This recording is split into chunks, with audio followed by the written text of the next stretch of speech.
L'université juive par les ondes.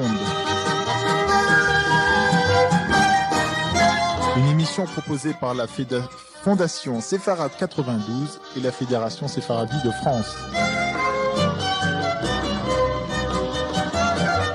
Aujourd'hui, troisième épisode d'une série sur une introduction au Midrash proposée par monsieur le grand rabbin René Samuel Sierra.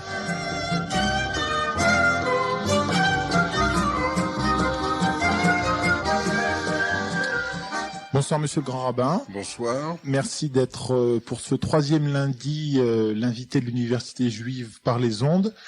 C'est une idée à vous. On pourrait peut-être le rappeler pour les auditeurs qui nous écouteraient pour la première fois. Il y en a. Nous avons des nouveaux auditeurs tous les jours. Pourquoi donner des cours par la radio ? Je pense qu'un certain nombre de nos amis, de nos auditeurs, n'ont pas eu la possibilité, lorsqu'ils étaient à l'âge étudiant, de suivre un certain nombre de cours de formation, de cours d'introduction aux valeurs juives et à l'enseignement traditionnel. Par conséquent, je crois qu'il faut utiliser ce moyen tout à fait remarquable que représente la radio juive, l'ensemble des radios juives de Paris et de province, pour donner un complément de formation. Nous sommes, depuis déjà 3 millénaires, partisans de la formation permanente, et il faut par conséquent augmenter toujours ses connaissances. Et je pense que l'université juive par les ondes, si le projet se maintient, donnera éventuellement une possibilité de préparer un véritable diplôme universitaire d'études juives. C'est-à-dire que complété par des cours par correspondance, les cours radiophoniques pourraient être validés. Validés à condition de passer les examens, d'être inscrit en bonne et due forme à l'université, mais là, si vous voulez, ça sera pour une étape ultérieure. Chanaba. Alors, nous avons passé les 2 premiers cours sur un psaume, le psaume 87. Vous avez choisi d'entrer directement dans le texte pour donner le goût à nos auditeurs, le goût du Midrash, directement le commentaire. Par quoi allons-nous continuer? Alors, nous allons conclure, si vous voulez bien, notre survol du psaume 87, car il est évident que nous ne pouvons que survoler en peu de temps tout ce que l'on pourrait dire sur ce psaume et surtout sur l'interprétation midrashique. Je voudrais compléter, je voudrais en contrepoint citer un texte qui a été découvert il y a quelques décennies à Qumran, et vous verrez que le rapprochement est tout à fait saisissant. Et je voudrais conclure cette troisième émission par un certain nombre de données bibliographiques très brèves. Je crois qu'il est important maintenant que j'espère avoir donné le goût et la volonté d'étudier, donc de donner des ouvrages de référence, bien entendu en français. Alors je rappelle à nos auditeurs d'abord le texte du psaume et sa traduction française que j'ai proposée voici 15 jours. Le psaume est le suivant. Livne Korach Mizmor Shir Yesodato Beharare Kodesh. Ohev Hashem Sha'aret Zion Mikol Mishkenot Yaakov Nichbadot Medubar Bach Aïr HaElohim Sela. Askir Ahav Bavel Leyodai Hine Peleshet Vetsur Im Kush Ze Yulad Sham Ulzion Yamar Ish Ve'ish Yulad Bah Vehu Yochonaneh Elyon. Hashem Yispo Birtov Amim, Ze Yulad Sham Sela. Vesharim Kecholelim, Kol Mayanai Bach. Traduction par les fils de Korach. Psaume, cantique. Le Seigneur a établi sa résidence sur les montagnes saintes. Le Seigneur a une particulière dilection pour les portes de Sion, bien plus que pour toutes les demeures de Jacob. On parle magnifiquement de toi, ô ville de Dieu. Pause. Je rappelle l'orgueilleuse Égypte et Bavel à ceux qui me connaissent. Voici le pays des Philistins, Tyr et Couche. Un tel y est né, nous dit-on. Mais de Sion on proclame, celui-ci et celui-là y sont nés. C'est le Très-Haut qui l'a affermi. Oui, le Seigneur, en inscrivant les nations, atteste, un tel y est né. Pause. À vous, chanteurs et musiciens, clamez, toutes mes sources de joie sont en toi. On se souviendra que nous avons déjà étudié d'abord le verset 5 pour insister sur l'interprétation midrashique, Ish ve'ish yulad ba, celui qui est né physiquement à Jérusalem, comme celui qui aspire ardemment à y vivre et à s'y retrouver, tous ceux-là sont considérés comme ayant une part égale à la volonté de vivre à Jérusalem, et j'avais insisté sur le fait que c'est peut-être là un texte midrashique très ancien qui fonde la loi du retour. Le sionisme. Oui. Ça veut dire qu'ils sont nés de toute façon spirituellement. Ils sont nés spirituellement et ils ont les droits des habitants qui sont nés à Jérusalem, même si, comme le disait Agnon, et je l'ai rappelé, voici 2000 ans, nous sommes nés en exil. Puis j'avais insisté aussi sur l'interprétation que donne le Midrash sur le verset 2 à propos de la particulière dilection, le grand amour que Dieu a pour les portes de Sion. Et nous avions vu ce que le Talmud, dans le traité Berachot, nous indique à propos de Ohev Hashem Sha'aret Sion. Dieu a une particulière dilection pour les portes de Sion. Nous avions rappelé que, jouant sur les différents sens de Sha'ar et de Tzion, les rabbins interprètent Ohev Hashem Sha'aret Sion comme signifiant que Dieu aime Sheurim Metsuyanim Bahalacha lorsque on consacre sa vie entière à l'étude. Je voudrais peut-être compléter ce que dit le Midrash, toujours dans le traité Berachot, à ce sujet. Nous avions vu la dernière fois que le Midrash va jusqu'à dire que depuis la destruction du temple, la résidence de Dieu ici-bas ne se trouve que dans les 4 coudées de la loi. Et il y aurait tout un développement absolument merveilleux à faire sur ce sens des 4 coudées de la loi. Et je voudrais simplement, ici aujourd'hui, me contenter de lire la suite du texte, qui, vous verrez, parle particulièrement à notre génération. Alors Abaye, qui est un Amora que nous avons déjà rencontré lors de nos précédentes rencontres, nous dit « Meresh, Havagarsina, Bego, Beta, ou Matslina, Bebekenishta » Auparavant, j'étudiais dans ma demeure et je priais à la synagogue.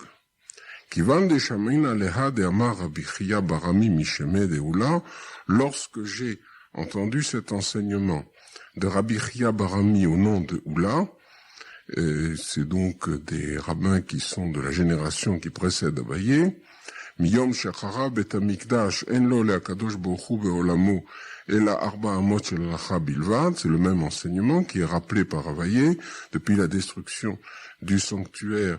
La résidence ici-bas du Saint béni soit-il ne se trouve que dans les 4 coudées de la loi. Lahava Metzalena et Lahecha Degaresna. J'ai décidé de faire ma prière uniquement à l'endroit où j'étudie la Torah. Rabbi Ami ve Rabbi Assi afalgav de havulhut lesar bene kenishta betveria la metzalu et la bene amoudé echa de havugarse. Et Rabbi Ami, Rabbi Assi, des Amoras, également, qui, alors qu'il disposait de 13 synagogues à Tibériade, qui était la ville où ils habitaient, ne priaient que dans la maison d'études, là où ils étudiaient la Torah. Donc, c'est dire l'importance de la maison d'études. Brusquement, il y a 13 synagogues, à Paris il y en a encore beaucoup plus qu'à Tibériade, à l'époque de Rabbi Ami et Rabbi Assi, mais la maison d'études l'emporte en importance, en sainteté, par rapport même aux plus belles synagogues qui ne sont réservées qu'à la prière, à la prière avec toute la beauté qui doit se joindre à cet acte tout à fait important de la vie du juif. Est-ce que cet enseignement a essaimé dans toutes les parties de la diaspora? Absolument. Absolument, c'est tout à fait fondamental. Un texte de la Gemara est donc est admis et appliqué par tous. Et alors je voudrais donner un enseignement qui est d'une particulière actualité. Rabbi Chia Barami Misheme Deoula. C'est toujours le même rabbin qui apporte un autre enseignement au nom de Oula. Gadol הנהנה מיגיעו יותר מירא שמיים. דאילו גבי ירא שמיים כתיב, אשרי איש ירא את השם, ואילו גבי נהנה מיגיעו כתיב, יגיע כפיך כי תאכל, אשריך וטוב לך, אשריך בעולם הזה, וטוב לך לעולם הבא, ולגבי ירא שמיים, וטוב לך, לה כתיב ב.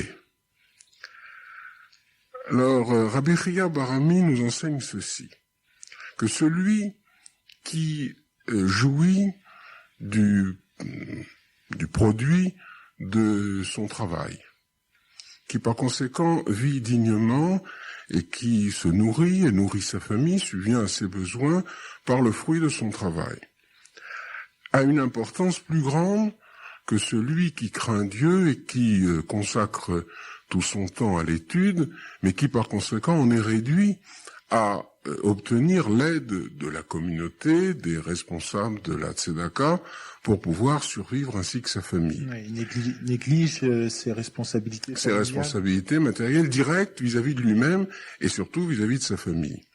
Et cela est enseigné à propos de la comparaison entre deux versets, c'est cela qui est important sur le plan de la méthodologie du Midrash. À propos de celui qui craint Dieu, il est dit « Ashrei ish yeret et Hashem » heureux l'homme qui craint le Seigneur, c'est au psaume 112, et donc il est heureux, béatitude, c'est donc le bonheur suprême, mais il y a encore un degré supérieur.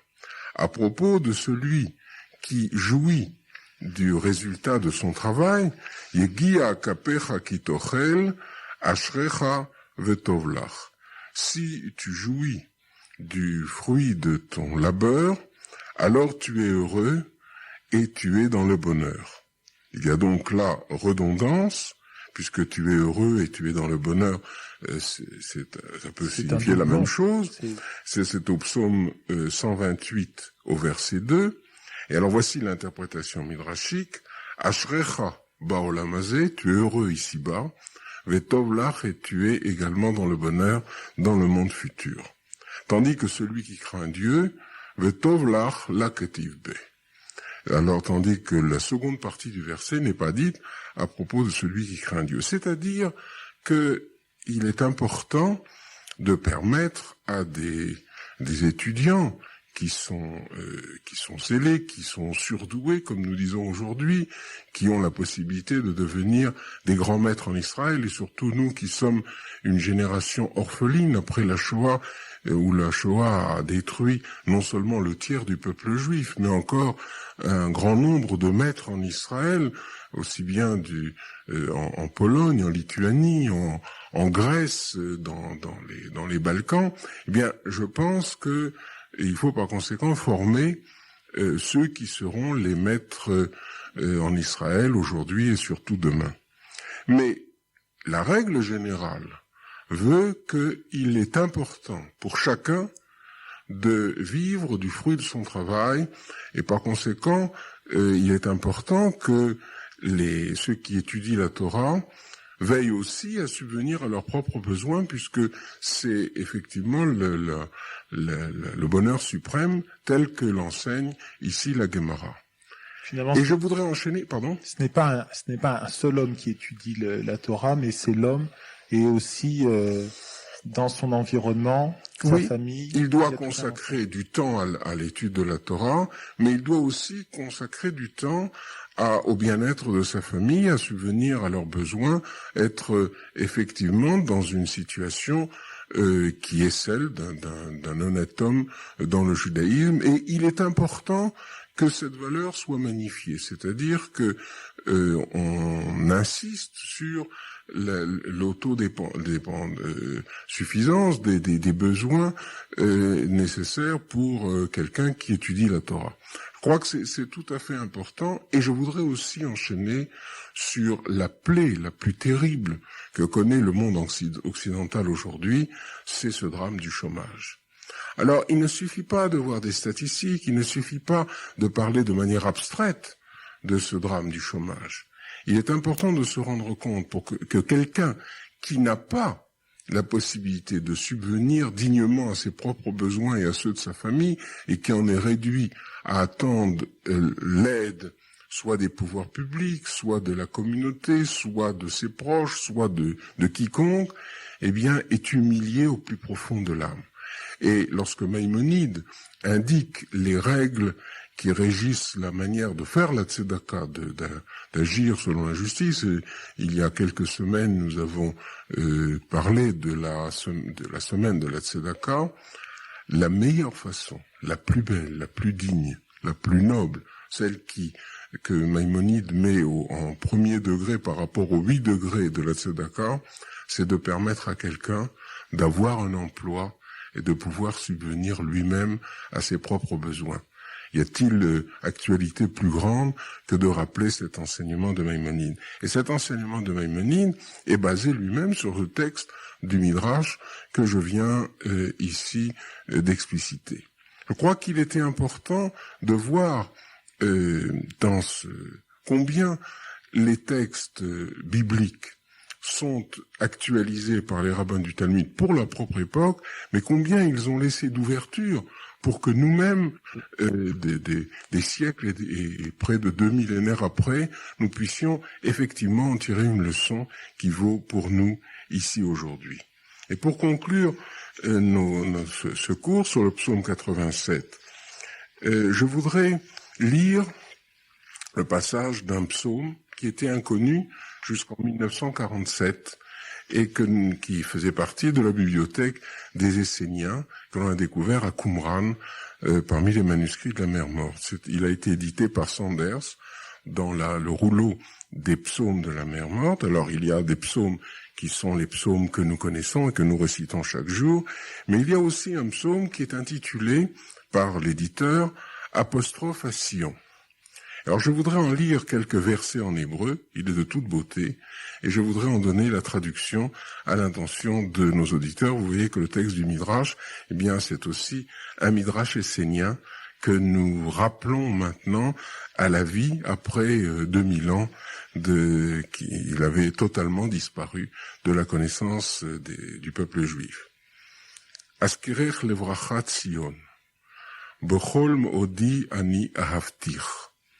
Baruch leolamim zichrech, gedola tikvatech Tzion, veshalom vetochelet yeshuatech lavo.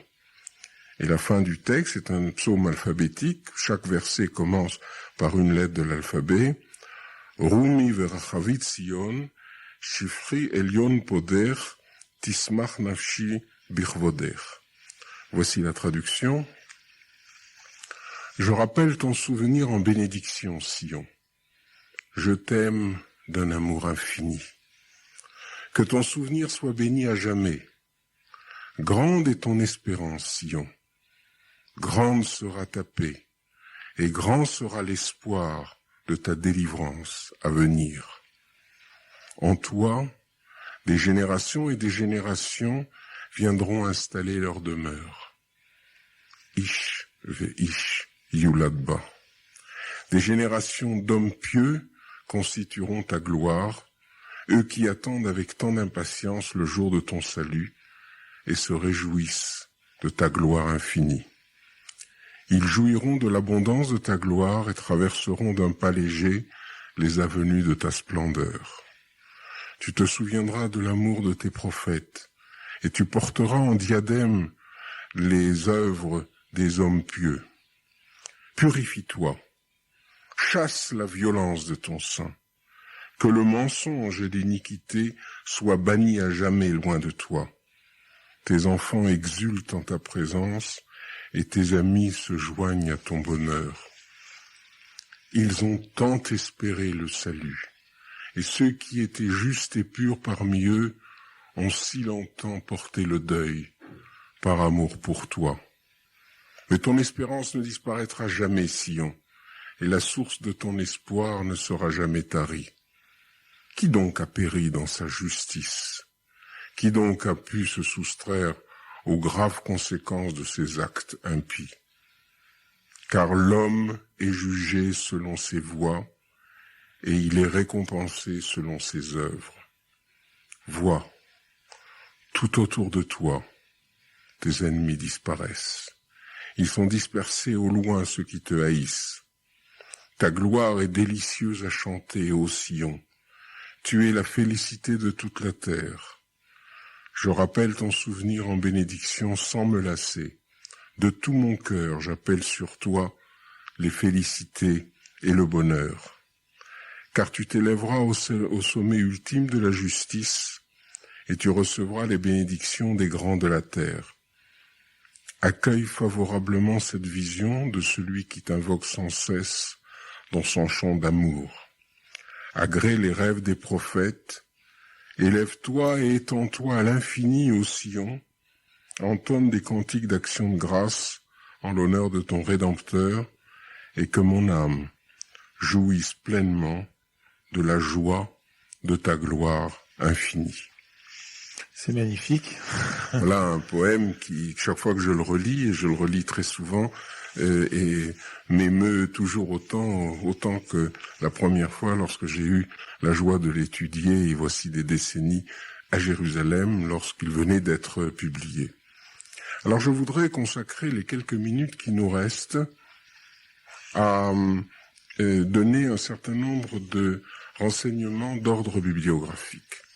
Je voudrais tout d'abord dire à nos auditeurs qui s'intéressent au Talmud et au Midrash qu'il existe un ouvrage qui est apparu aux éditions du Cerf dans la condition patrimoine que dirige notre ami Monsieur Maurice Rubin-Ayoun, et je veux lui rendre hommage pour son travail tout à fait remarquable. C'est un ouvrage de Strack et Stemberger qui est intitulé « Introduction au Talmud et au Midrash » avec une traduction et une adaptation française de Maurice Rubin-Ayoun. Cet ouvrage, je pense que tous ceux qui veulent avoir une idée, d'abord du développement des textes midrashiques, de leur historicité, de la façon dont ils sont composés, tous ceux qui s'intéressent donc et qui veulent approfondir leurs connaissances pourront se référer à cet ouvrage de base qui est maintenant tout à fait un classique.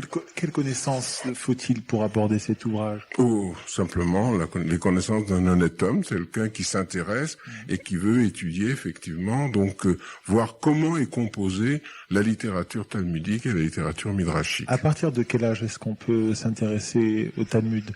Des sages disaient que le temps de l'étude, c'était... À tout âge.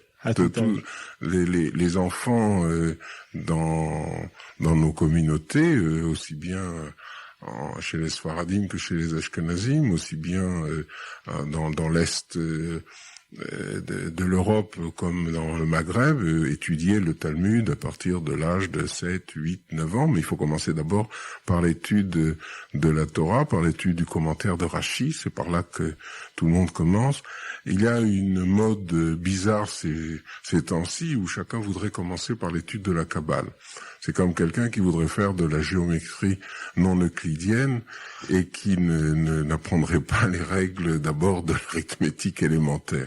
Il faut d'abord commencer par l'étude de l'hébreu, puis l'étude de la Bible, puis l'étude du Chumash avec le commentaire de Rashi, puis le Talmud, et puis la Kabbale vient après 40 ans, mais il faut avoir le temps et l'humilité de consacrer des années et des années d'études avant d'aborder la Kabbale. Actuellement, maintenant, tout le monde se déclare kabbaliste et voudrait et pourquoi vous l'expliquez? Bon, ça fait partie d'une certaine mode. Je crois que d'ailleurs les vrais kabbalistes, personne, même leur entourage, ne sait jamais qu'ils sont de véritables kabbalistes. Finalement, c'est l'humilité sied aux hommes de Torah. Donc voici le premier ouvrage. Le second ouvrage que je voudrais recommander, ce sont les Haggadot du Talmud de Babylone, pour ceux qui n'ont pas la chance de lire le texte du Talmud dans l'original araméen ou dans la traduction hébraïque. Les Haggadot du Talmud de Babylone ont été édités dans une excellente collection chez Verdier qui est intitulée Les 10 paroles. Et ils ont été traduits par Arlette Elkaïm Sartre. Et là, effectivement, et la traduction d'une traduction, ça laisse parfois à désirer, mais c'est en tout cas une très très bonne introduction. Et ceux qui s'intéressent au texte que nous venons de citer les retrouveront en traduction française dans l'ouvrage que je viens d'indiquer, donc Agadote de Talmud de Babylone, dans la collection Les 10 Paroles, éditée chez Verdier. On peut dire aussi qu'il y a une introduction à la littérature talmudique dans cet ouvrage par Marc-Alain Waknin, Oui. Et qui est assez complète, qui parle de la Mishnah, du... Bien sûr, mais là, l'introduction éditée par Maurice Rubaillon est beaucoup plus détaillée, beaucoup plus approfondie. Voilà. Puis alors, je voudrais aussi recommander Les leçons des pères du monde, c'est-à-dire une traduction commentée des Pirkei Avot et des maximes des pères de la synagogue et des Avot de Rabbi Natam, qui ont été édités remarquablement par Monsieur Smilevich, toujours dans la collection Les 10 Paroles, éditée chez Verdier. Je voudrais enfin citer un ouvrage de David Bannon, édité au Seuil en 1987, intitulé La lecture infinie, les voies de l'interprétation midrashique. Je crois que ces 4 gros volumes suffiront à nos auditeurs jusqu'à la semaine prochaine. Par conséquent, je leur donne rendez-vous à lundi prochain. Quel sera le sujet de la prochaine leçon? Alors la prochaine leçon, je voudrais la consacrer, puisque c'est la dernière de notre série, je voudrais la consacrer à la lutte contre l'analphabétisme par le roi Ézéchias, voici 28 siècles, dans la petite Judée. Et nous sommes toujours dans des thèmes d'actualité. Non, je crois. Merci, et à la semaine prochaine. À la semaine prochaine.